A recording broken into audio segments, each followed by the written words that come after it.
Dr. Kathy Vanderrock will read the citation.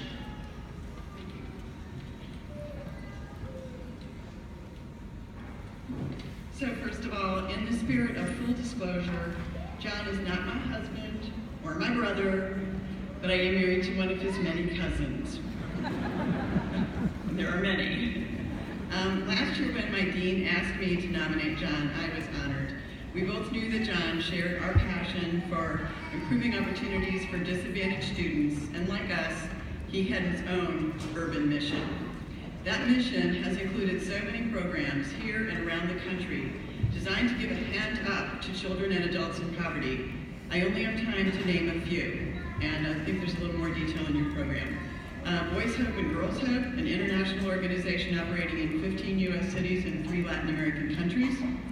Cardinal Ritter Prep High School and Access Academies, a network of middle schools in St. Louis that supports disadvantaged middle school students from 6th grade to college acceptance.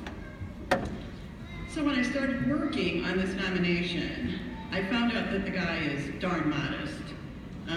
One of his sisters said, well, you better send me what he sends you. And so I go, okay, so she sees the resume and says, oh, that's only about half of the things that he's helped or supported, that he's either helped start or supported. So I had to talk to other family members to get a real sense of what his impact was on the local, national, and international community, and I was pretty blown away.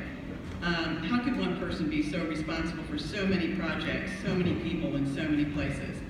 And then it dawned on me because he recruited me to help him in a particular program. So the short story is that what John does is he plants seeds. He gets projects started, he recruits people to keep them going, and then he moves on to the next cause. So several years ago, he said to me, let's meet for coffee. I have a project I think you'll be interested in.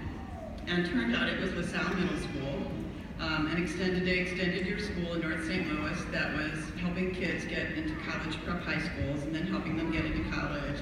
And I said, you know, John, that sounds great, but I'm really busy.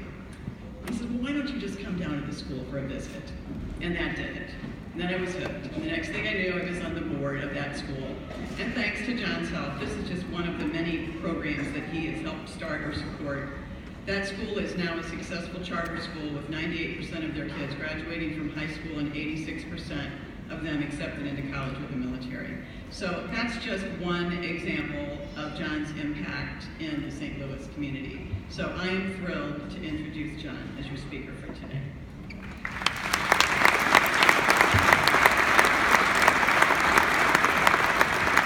Thank you, Dr. Vanderrock. Upon recommendation of the faculty of the University of Missouri St. Louis and with the approval of the Board of Curators of the University of Missouri System, by virtue of the authority vested in me, it is my privilege and my pleasure to confer upon John Vanderrock the degree Doctor of Humane Letters with all the rights, honors, and privileges pertaining to this degree, in token whereof we will present to you with a diploma and a hood.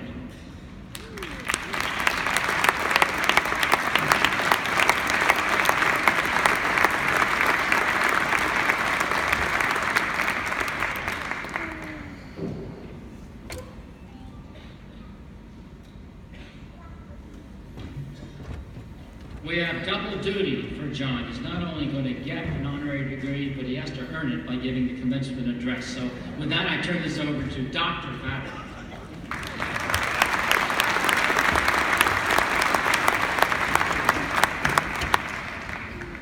Thank you, Dr. Dean Taylor, and thank you, Chancellor George, and congratulations to the class of 2016. I'm humbled and honored to have been asked to speak to you today.